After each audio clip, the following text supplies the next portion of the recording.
Why? Nameki Records. So what? Swagate MK Ziggy Ziggy Nara MLT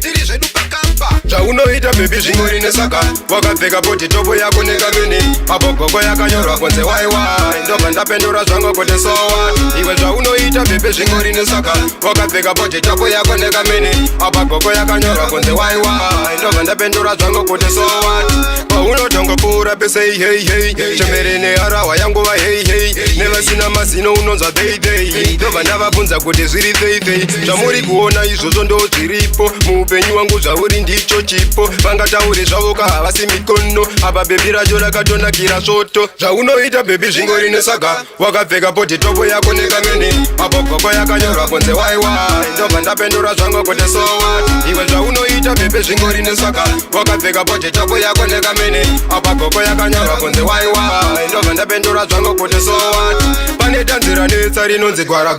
unotoritamba kana usereka gwara ari bhadari seunoritamba mahara ungatozonzvenga ucheteka rinotora asika haritambweka puteka nezvedhora paratidze bhebhe kuti iwe hausegwara ende puteka pauri bhebhe unotodhura kutodarika futi kana iwo madhora zvaunoita bhebhi zvingori nesaka wakapfeka poti topo yako nekamene apo gogo yakanyorwa kunze waiwai ndobva ndapendura zvangu kuti so what iwe zvaunoita bhebhe zvingori nesaka wakapfeka poti topo yako nekamene apa gogo yakanyorwa kunze waiwai ndobva ndapendura zvangu kuti so what paunotongopfuura pese hey chemerene harawa yanguva hey nevasina mazino unonzwa dei ndobva ndavabvunza kuti zviri fei zvamuri kuona izvozvo ndo zviripo muupenyu wangu zvauri ndicho chipo vangataure zvavo havasi mikono apa bebi racho rakatonakira svoto zvaunoita bebi zvingori nesaka wakapfeka poti topo yako nekamene apo gogo yakanyorwa kunze waiwai ndobva ndapendura zvangu kuti so what iwe zvaunoita bebi zvingori nesaka